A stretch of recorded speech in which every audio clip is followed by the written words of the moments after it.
Hi, good evening. It's Thursday at 10 o'clock, and you are watching Rise with Carol Gawker.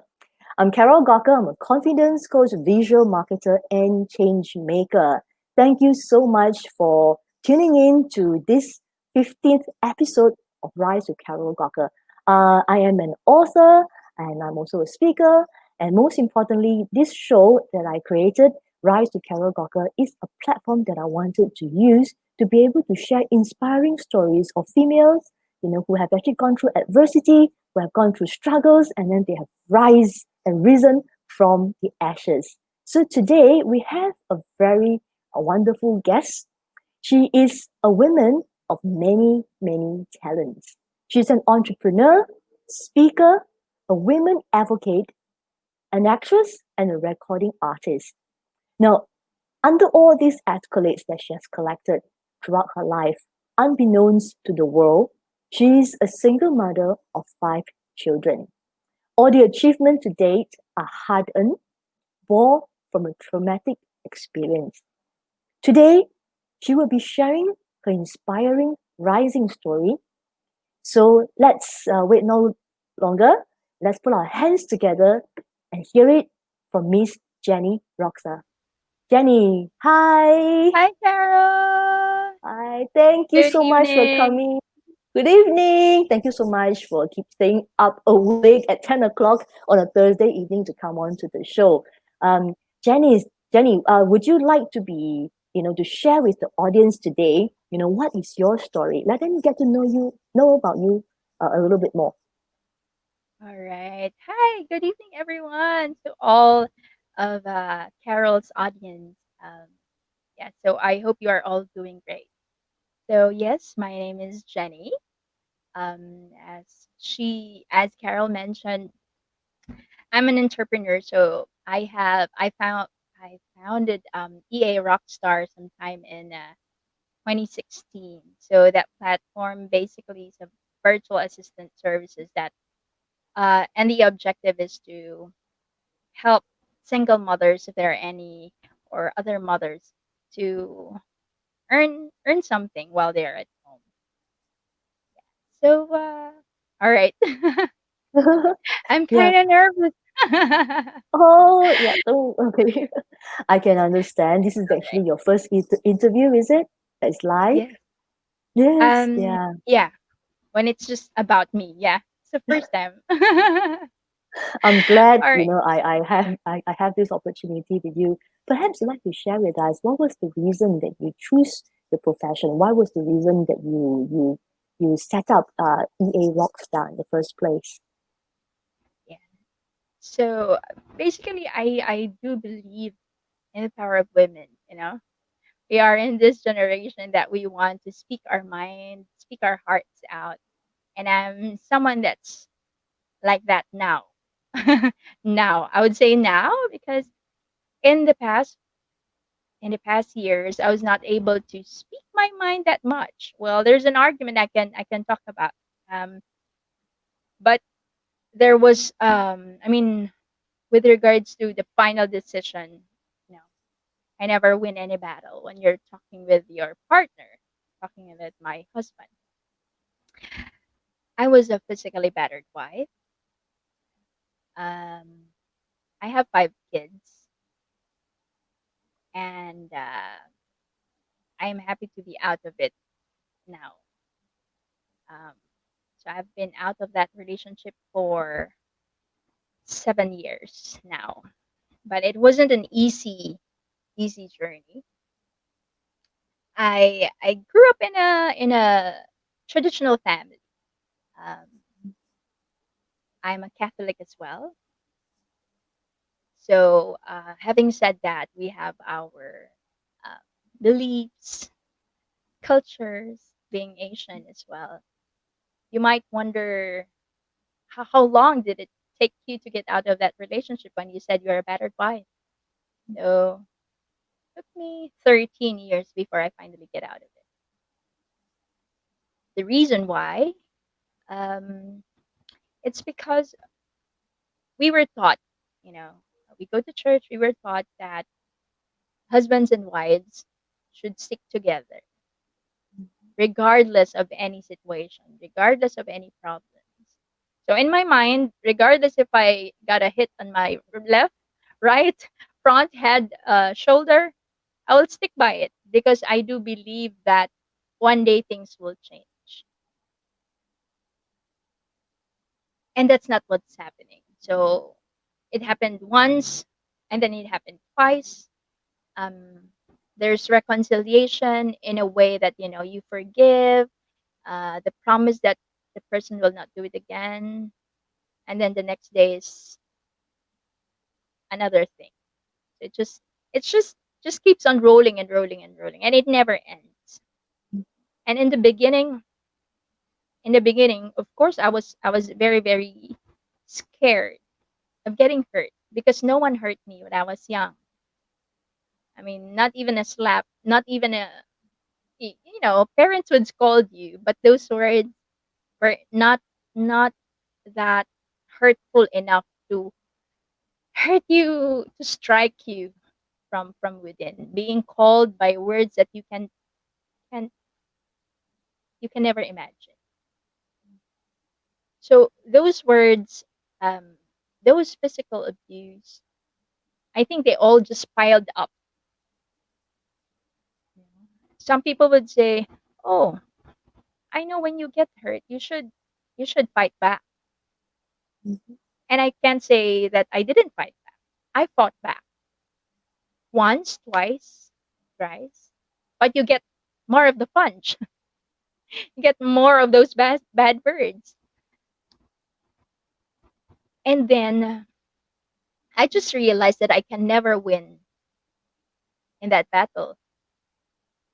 So so all I did was just follow the person, just do what he says. And in my mind, if I do whatever he says, there won't be any argument. But that's not true. That's not true. Because basically, I realize we are two different people. You know, I'm a friendly. You can see me. I speak more now than I was before. I'm just a quiet person before. My observation I just kept within, Mhm. and I would say I'm just thankful for that situations that I've gone through because I'm a different person now. I mean, with the way I talk in that part, but I can't say that I'm happy. I'm happy going through all those stuff because I think whenever when I try to share my story with friends, it still feels like it's just yesterday that happened. Mm. But it's a different way of talking from the last time I did. So I wasn't crying anymore, things like that. And I'm more encouraging now, just to make sure that if there are women who are Mhm. stuck in that same kind of relationship, just wanted to say that it's not the end of the world. And because for me, we were not in the Philippines when all those physical abuse, emotional abuse, verbal abuse happened. We were out of the country. So we were working in Qatar for Mhm. 10 years. So all of three of my kids were born there. Two were born here in the Philippines. So we were all there. And it's not easy because I cannot share what's happening with me to my mom, Mhm. who's in the Philippines, because I don't want her to worry. Although I have friends in the same country, but I cannot talk I cannot talk to them about it. Maybe because I'm afraid of what will they say, and also of course, when you decide to be with someone, you will fight for it, and then also you are hoping that things will change. I don't know if you call that ego or something.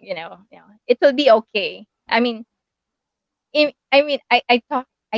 do the self talking, and I say it will be okay tomorrow.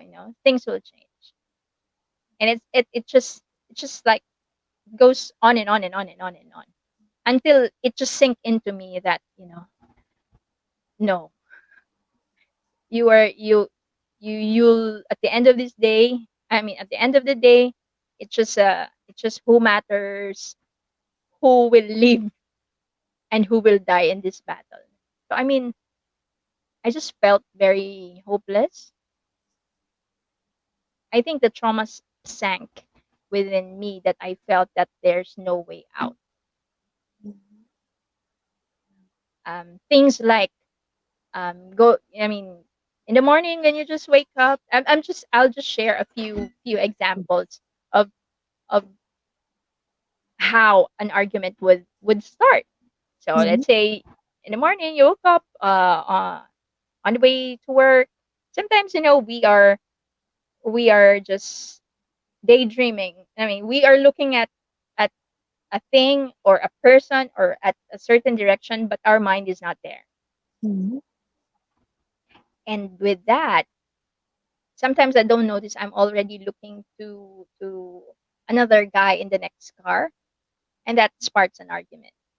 So those small things spark an argument. Why are you looking at the guy? And I mean, and things like, because we were in the Middle East, mhm, most of the bosses are male, and my work there, I'm an executive assistant, so I I have a close professional relationship with the boss. I have to take note of the schedule, things like that. You need to know everything, and whenever um, the boss would need you, you have to pick up the call, and of course that also creates an argument. mhm, And with our setup here in the Philippines, we always call bosses with a tag like Mr. or Miss, mhm, Sir. But the Western culture is different. You know that, Carol. They would want to be called up by their first name. So it's also one of the issues. So these are just small things, but it sparks and it creates a big fight, and you end up getting hurt. And it went on and on and on that you cannot talk to talk to friends. You cannot even dress up. I mean, put on makeup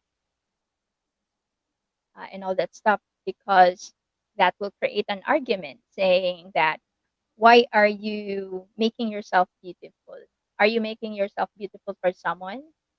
mhm, Uh, those are the things that starts a fight. It's funny.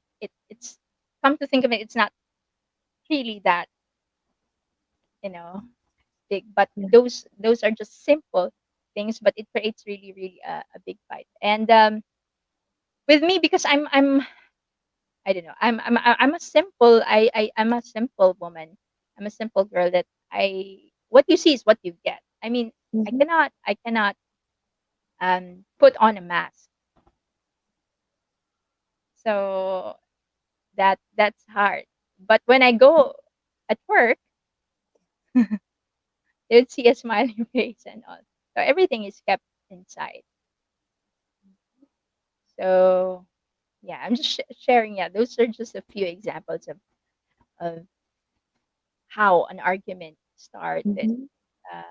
with my previous relationship.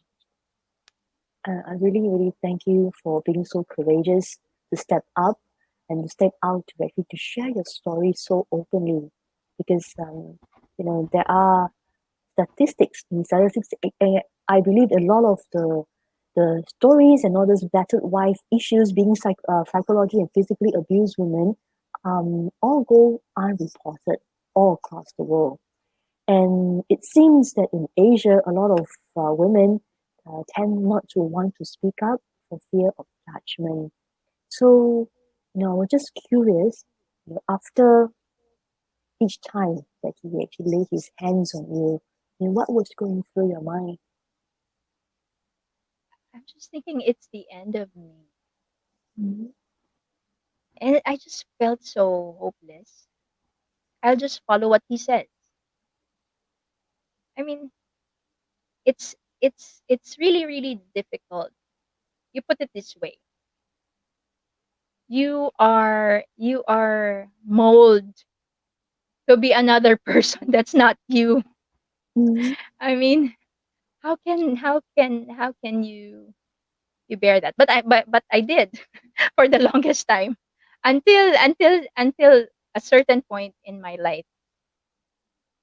If it's all right to share with you, when when was the turning point when I finally snap out of it.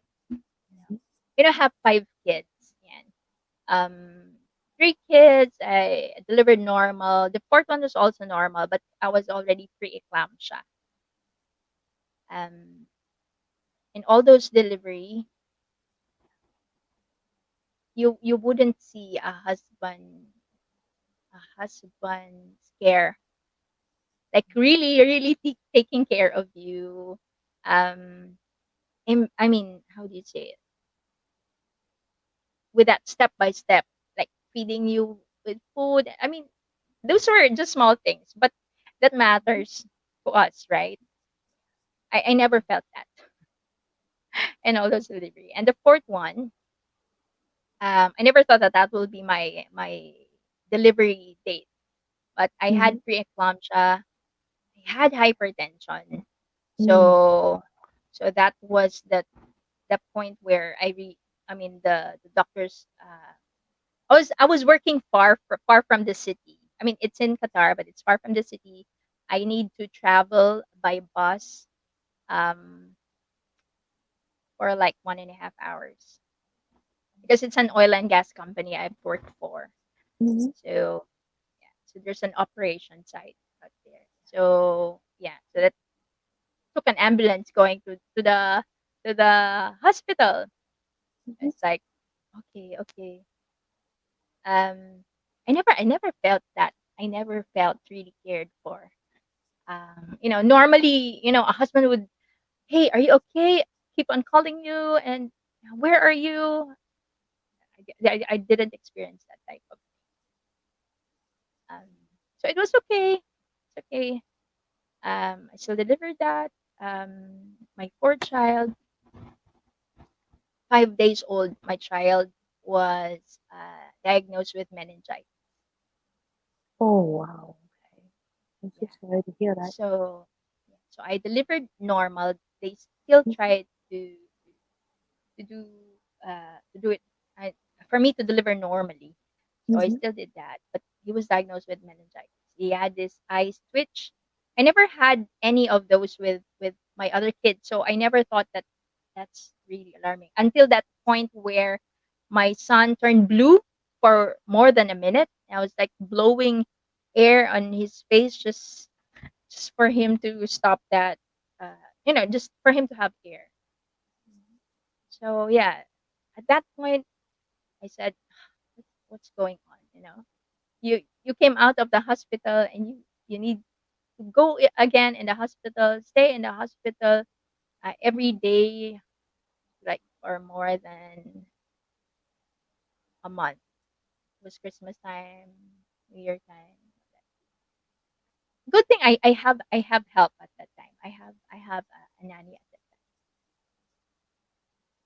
but I just didn't feel, that you have another person who is bearing the pain.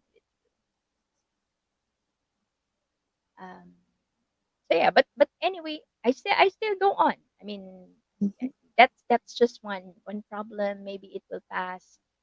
That maybe things will change, but it's still an ongoing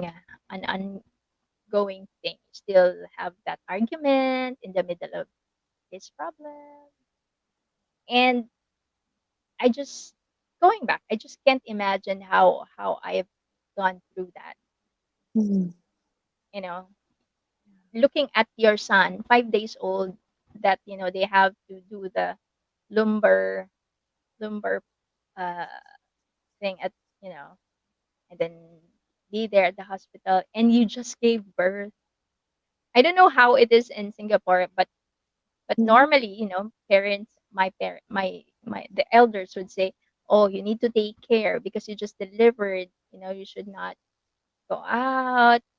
You should not uh, get tired all the time because you need to take care of yourself." Mm-hmm. But not for me. Not for me. Not for me. And then, okay, that still went on. Still in that relationship, things are still the same. At some point, the battery stopped, but the Mm-hmm. verbal abuse never stopped. Mm-hmm. And that is just really crazy. Um, Ending that relationship, I just thought that how did that happen that I'm still sane. I mean, I still have my mind here intact with all the imaginary stuff going on his head, all the accusations at me, and I still follow what he says because you don't want him to think of anything. Mm-hmm. You always want to please him. It's really tough. It's really tough because you cannot do things as natural as possible. You cannot pick Mm-hmm. up a call if there is e- even if it's a girl calling you, just saying hello, how is your kid? You cannot even do that. Well, especially if it's a male coworker calling you.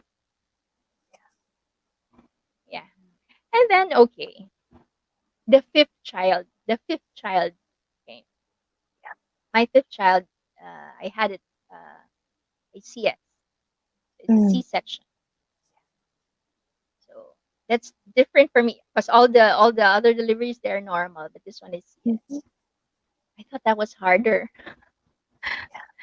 Yeah. But then after 2 months, 1.5 months, um, you know, I need to stand up. I need to already try to bring the kids to school, Mm-hmm. um, just before I go to work because we only have, I think, like 40 days off that time. Mm-hmm. Or take note, I'm working Yeah. with Yeah. all that I'm talking about. I'm still working. Normally, if a man would be very possessive and wouldn't want you to talk to your boss or even stare at your coworker or anything of that sort, they wouldn't Mm-hmm. want the wife to work, right? Yeah, but for me, I have to work because I have to provide as well. Yeah, and I need to look after all the logistics, my make sure that all the passport of my kids are renewed and all that stuff. Sometimes I need to make sure that the cars are, go for inspection and renewed. I mean, it's for some it's a divided responsibility, right? Yeah. Between a husband and a wife. Yes. But with me, it's not. Yeah. So, I Perhaps, just, for a time I thought, oh, mm, probably because I was saying yes all the time.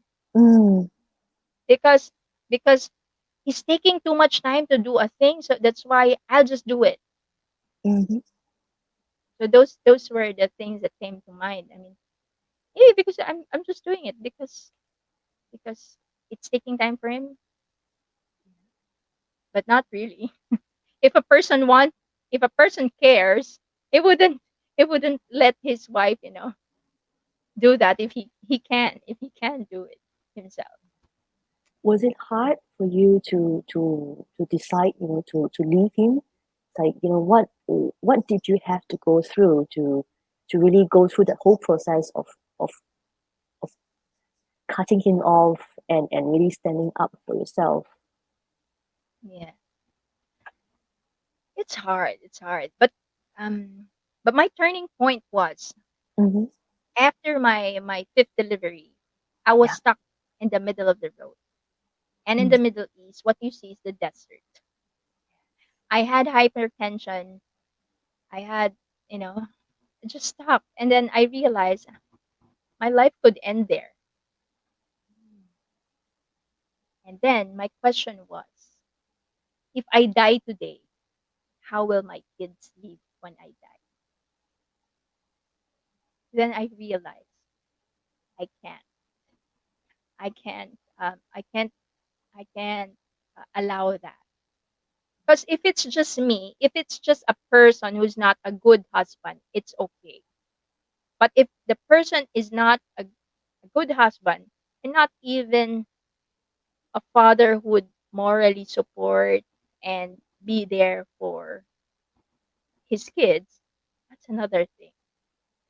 Because I can ignore myself, but I cannot Mhm. ignore the thought that my kids will be just, you know, be in a mess.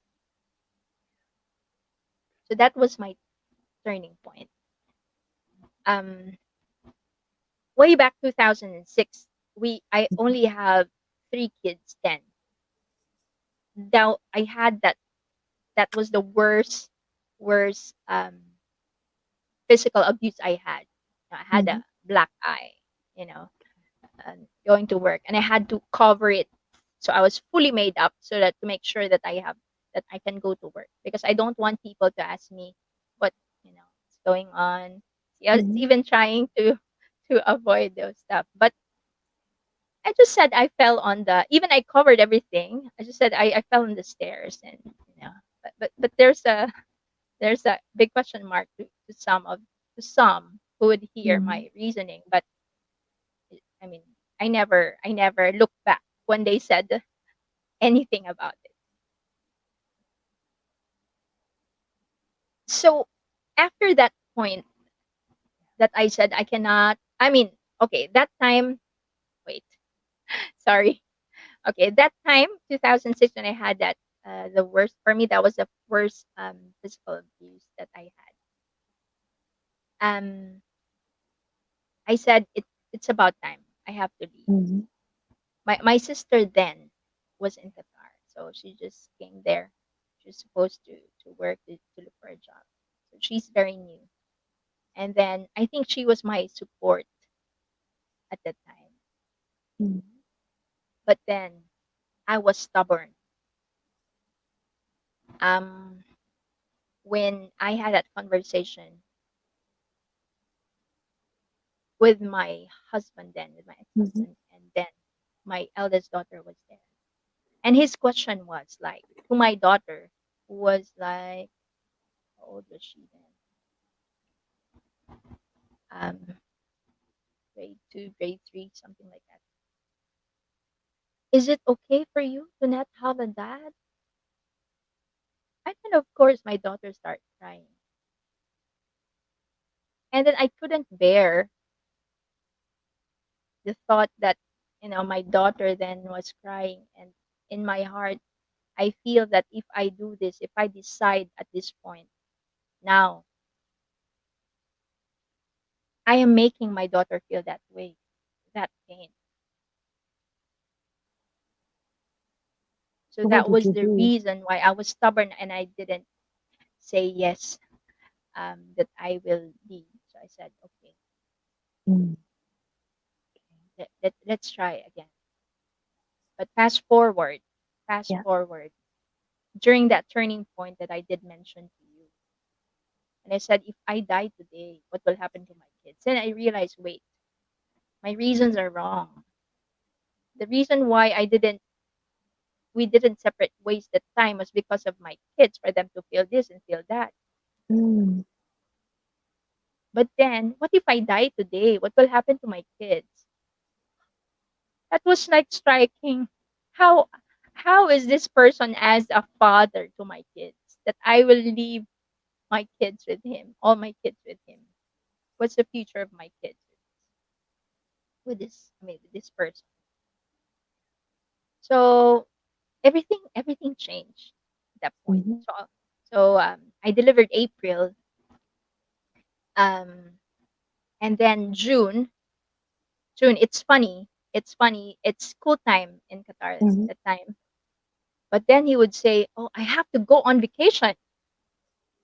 I have to go on vacation." I said, "What? You need to go on vacation? I just delivered the child, and then it's school time for the kids." Oh, but if I don't go on vacation at this time, I will never be able to go on vacation ever again. I said, really? Okay, okay. But look about the finances. I mean, Mhm. although in Qatar, if you are working there, you really don't pay for the delivery and all that stuff. But of course, come on, you have kids going to school, you're disrupting the school, and I just came back to work. But then he said, I need to go on vacation. I need to go. I need to leave. And then I said, what about you're going on vacation and then what? You'll just of course you need money to spend there. Mhm. I'll find a way. I said, find a okay, now you will find a way. With all the problems in the past, you never said that, you know. When he needs Mhm. to spend, he will spend as he likes because you know this camera is new, and it has a discount, and I will buy two of this. Hey, wait, it's it's school fees time by the end of the month. Mm. You take care of that. I need this. This is what I need to buy now. This I can use this for business and all that. Mhm. And besides, I'm the one who's gonna pay it. Mhm. Okay, okay. Then the Jenny before. Okay, okay. Because in any way you would still buy that. I mean, what's the point of arguing? So Jenny, just out of curiosity, because you did mention to me once, you said that people look at you and then they have some doubts, why you continue staying in the marriage, despite being a battered wife. So, how do you feel when people ask you like why do you still stay with him? Because he lays his hands on you. Yeah. Yeah. How Actually, do you it's feel? yeah. When people ask me, Mm-hmm. it's I would say that it's really different when you are in that situation. Mm-hmm. Because even me now, as a third person, if I look at that, it's easy for me to say, why didn't you fight back? Why didn't you fight back?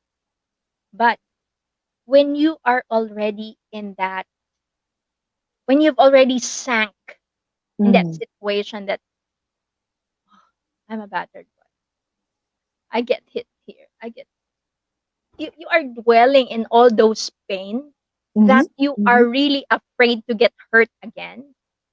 How would you feel if you get slapped by a laptop on the face? Come on. Would you still fight back if you know you will get that? Mm-hmm. How would you feel if the person that you previously loved would stuck a knife at your neck because after a big fight you need to make love with him? Have they ever felt that? I mean, has their partners even let them feel that? So it's easy for people to say, easy for people to judge you Mm-hmm. because they were not the one who got hurt. I mean, they're not the one who were physically abused. They were not the one who feared for their lives when their husband would say, you know, in Tagalog they say, "Uubusin ko yung lahi mo." It's like I will finish all your family. It's like you'll kill all of them. So and if you really sank into that fear within you that you're really afraid to get hurt, you're even afraid of talking, of Mm-hmm. sharing like, hey, you know what? My boss said I did a good job today at work, and everyone was counting on me on this specific work. And Mm-hmm. this work is for the government, and I cannot even share that because you know why? You will create a big fight. Maybe your boss like you. Maybe you're having an affair with your boss. Horrible. It's really hard. I don't know. I mean, I'm just thankful to God that I just kept my sanity because it's a twist of you everything you feel at the moment. I mean, okay, you're getting all this. Oh, you're good at this. I mean, people are cheering you up at work, but you cannot even share that Mhm. because if you share it, he would think this way, he would think that way, and will create a fight. Yeah. So going back, why did I continue with that relationship? Because a part of that culture, as I said in the beginning, you need Mm, to sit mm, with your husband and wife. And I don't know if you ever picture or maybe in their heads, okay, he's having all this fight. How come he's got 5 kids? That was the common question. okay, okay. Because at the end of the day, even if you all have this fight, he would expect you. I think I did mention earlier. He would expect you to make love. Mm, He doesn't care about your feelings at all. But when you are at 10, I think we're all adults here. Yeah. yeah. When you are in that when you are in bed, you are expected to look as if you are enjoying every sense of it. Mm, And how crazy is that for a woman indeed. Mm. hurting inside? I'm So just yeah, so glad that you're out of this right now. And look at what you have gotten through and what you have today. Is it okay, Jenny, that I share some words of encouragement from the audience today? We of have course, of course. okay, we have Carlos that you saw, and Carlos says, "Great sharing, Jenny. Indeed, amazing, amazing sharing." Because Carlos is also a single dad himself, yes, and he can actually relate how difficult it is to try and actually to raise your own children. I mean, Carlos is a single dad of one, and you have 5 kids. And it's definitely no easy feat. And whereas you are recounting your stories, and again, thank you so much for being so You're welcome. courageous to share that. I have also had triggers, in terms of what happened to me in the past with my ex. So just out of this curiosity as well, because you there's one thing that you did mention to me, that you really enjoy food and enjoy cooking, right? Would you share with us a little bit more about your this page, Five Heavens Delight? Yes. Actually, it was my mom who really, really loves to cook. You Mm-hmm. know, growing up, I remember elementary years. My mom would bake fruit cake, and we were already helping her. So I think we imbibed the passion from her. So it started with just cooking a Filipino cuisine, Mm-hmm. and then just sharing it with a friend, and then a friend started asking, can I order? Can I order from you? Then it started there. Then I started, okay, okay. So I started selling, in short. Yeah. So Five Heavens Delight, it's called Five Heavens Delight because of my 5 kids. So it's something that I like to do because it's like a stress reliever as well. Mm-hmm. And when you're cooking, you feel happy when the people that you feed gives you a smile. Ooh, I love it. So yeah, so that's how Five Heavens Delight started. I started this way back 2017, Mm-hmm. um, when I was working then. So I'm working in a company, like physically going out, and then and then doing the cooking in the weekend, or sometimes they place orders and I bring it at work, Mhm, yeah, if there's party. So yeah, so that's how it started. Then it stopped sometime in 2018. I got busy mhm. um, with a virtual assistant Yes. work, and then I started it again this July in this pandemic time. So we are now back operational, and we have a menu. So I just squeeze it down to make it easy. So I started like selling chicken wings, different variants, and then the pastas are there already. So Mhm. it's an online food stop. Ah, Yeah. awesome. Yeah, and I can see that you are a serial entrepreneur, right? So as an entrepreneur, what was the biggest challenge that you had to overcome to be where you are today? Huh, managing time. Yeah, first managing time, that's difficult. Mhm, But I think the biggest challenge still goes back to what happened to me in the past. But I would always tell everyone we are a work in progress. So each time we have our setbacks, we just have to move forward. So that self doubt, mm, you know, when my self esteem went back to zero, you know, you slowly boost it, you know, mm. with people saying you're doing a great job, you know, And and it then is. you're seeing results.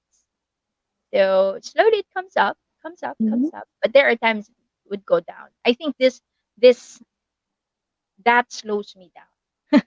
So that's mhm. a challenge, you know. Yeah, And most of it comes from us. true. But yeah. So that's the reason why I started that real talk. And Mm. so it doesn't just help others in a way, but it helps me as well. Mm, yeah.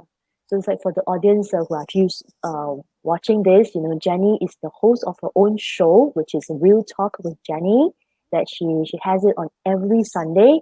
So, if you like to get in touch with Jenny, so this is how you can get in touch with her. You can get in touch with Jenny at Facebook, jenny.roxa. And Jenny also is on Instagram, so this is her link.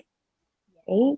And of course, as Jenny mentioned, she is the owner of EA Rockstar, which is a virtual assistant service that is operating out of the Philippines that provides jobs opportunities for moms. And this is how you can get in touch with her on LinkedIn. So, yeah, and then we also have another comment that's coming from Carlos as well. Carlos said, "Thank you so much." Yeah, indeed, thank you You're so much, most Jenny, welcome.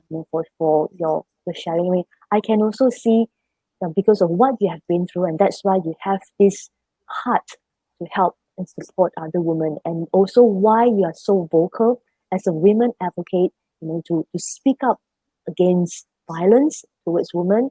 And at the same time, you're always there supporting other women who are in need. So what's next for you, Jenny? Yes, thank you, Carol. So, as what you said, yeah, I became an advocate because of, I think I mean, everyone Mm-hmm. would become an advocate of something because of what they've experienced. So I think that applies to all. And it's funny how my mom said, "Why are you so talkative now?" I mean, I say, "Yeah, I just have to speak my mind now." I mean, Mm-hmm. if I can save a person's life, why not? I mean, I don't care anymore what people say. What's important is I'm not doing harm to anyone, but Mm. rather if it can uplift another person, that's that's much better. So that's why I had that real talk. Anyway, what's coming up? Yeah. Mm-hmm.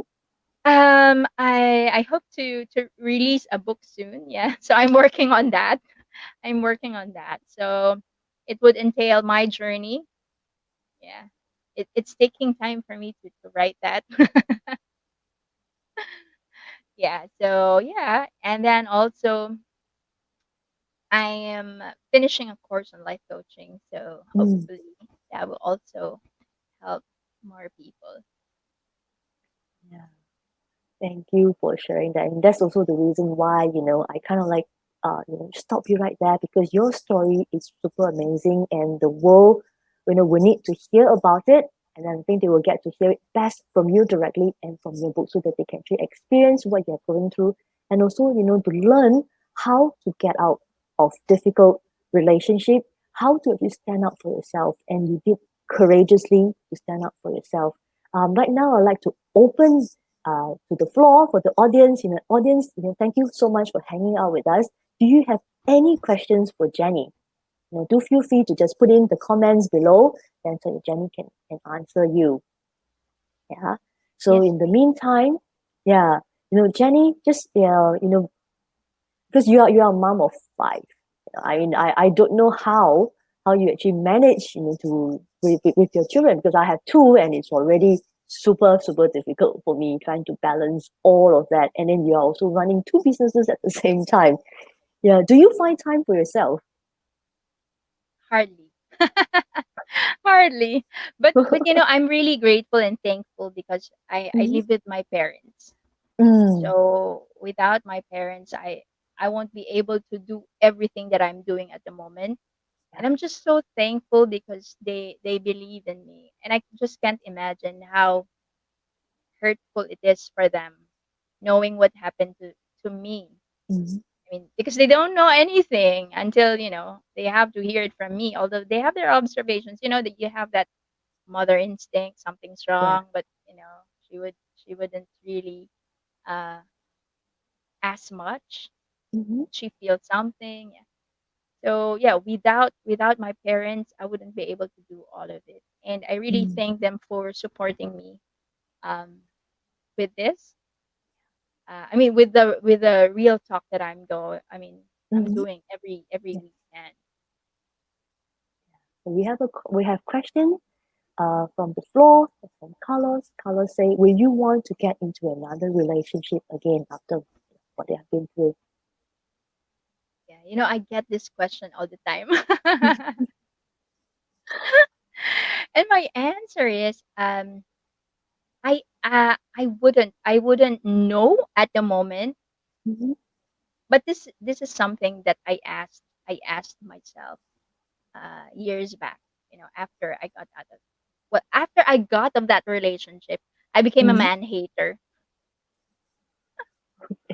Yeah, and I would think, "Oh, they're all the same." Yeah.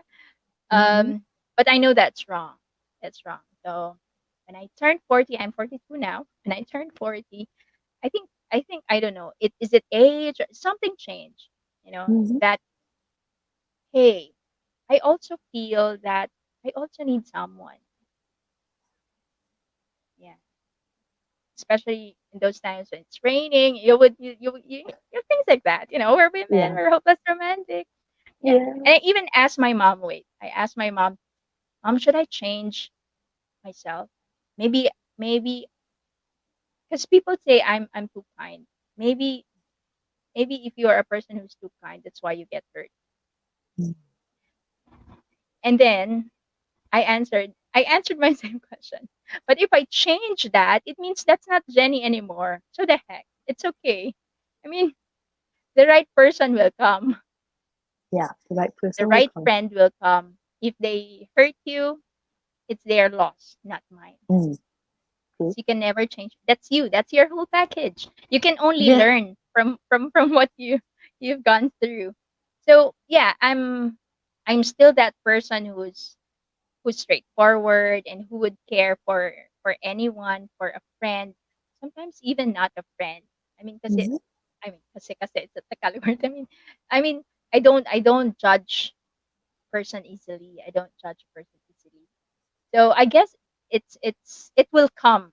If it comes, then also time will tell if I'm ready or not.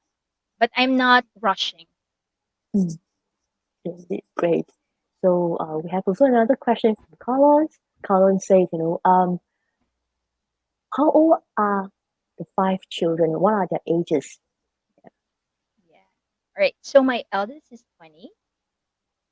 The next one is 18, turning 18. Mhm. And then I have a 15-year-old, a 10-year-old, and the last one, the king of the kings, the person who told me, "Hey, change your life," is the 7-year-old. So, Yeah. okay. Thank you so much, Carlos, for participating and answer all the questions. So, like Jenny, before we leave, I usually ask my guests. Okay, the name of the show is Rise with Carol Gawker. So, what does rise means to you? Rise means facing your fear, Mm, facing your fear, embracing yourself. Because as what happened with me, I was formed, I was tried to be formed to another person. That's not me. But I realized at the end of the day, your your personality, your principles, it can never be turned left or right. You are you, yeah. and you have to embrace it. Mm-hmm. If a person loves you, he should love you the way you are, the way you look, the way you love him or her.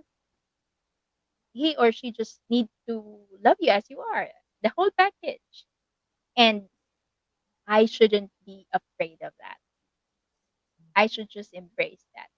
I should just, okay, if he doesn't, he doesn't. But easy said and done. But yeah, that's it. Great. Thank you so much for coming on to the show today. So for ladies and gentlemen for watching this, you like to get in touch with Jenny. So this is how you can get in touch with her on Facebook. She's on Facebook, Jenny.Roxa. And then if Jenny is also on Instagram, this is her Instagram handle. Okay, note that the underscore is no longer a dot. And Jenny also owns a virtual assistant company called EA Rockstar, and you can get connected with Jenny in LinkedIn. Okay, Jennifer R Rockstar, and Jenny also owns a catering business. Yeah. Which is you can find the Facebook page at Five Heavens Delight. And yes, so I think we also have one last comment from Carlos as well. Yes, indeed, whole package. Thank you once again, That's true. Jenny, for coming on, to sharing You're with us most welcome. It's my pleasure.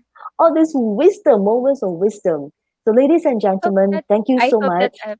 I hope that I have encouraged some of the women who are going through tough times, It's Mhm, not the end of the world. indeed. It's not the end of the world. Yeah. Life can still change, regardless of what your age is. And look at what you have become. This amazing woman who is supporting other women to become successful and self reliant. We So, have ladies and to. I gentlemen, mean, thank yeah. you. Thank you so much. Sorry to cut you off there, Jenny. It's Yes, okay. you are watching Rise with Carol Gawker, and today we are so honored to have Jenny Roxa with us. So before we go off, Jenny, do you have some last parting words for the audience tonight? Yeah. Okay. So as I said, when you asked about rights, I think that's it. Um, Another thing is you should respect yourself. I think when respect is gone from the relationship, that is when the chaos starts. Mm, So you must love yourself first before your partner, before your children. You must not neglect yourself. mhm. Yes. And I hope everyone pick up something from what I shared this evening. It's really an honor for me being here, Carol. Thank you so much. Thank you for spending this time with me. And for the audience who have tuned in for the past 55 minutes, thank you so much once again for hanging out with us. This is Rise with Carol Gawker, and we'll come back next week, same time, Thursday at 10 p.m. So Carol, we'll see you hold on. soon. Yes. Can I just plug in? Because I think this Sunday Mm-hmm. I will have Natalie Ledwell, who is the founder of Mind Movies. So I Mm-hmm. will have him on Real Talk with Jenny this Sunday. So if anyone is interested to listen to, she is I think she talks about positivity and law of attraction. So yes, please feel free to come in. It's gonna be 11 a.m. though, our time. Mm-hmm. Yes. So for those who are interested to tune in to what Janice has been saying, that this is actually her Facebook profile, and that's where the interview will take place on Sunday, on the 9th of August at 11 a.m. So with that, this is Rise with Carol Gawker. Thank you. Good night. Bye bye.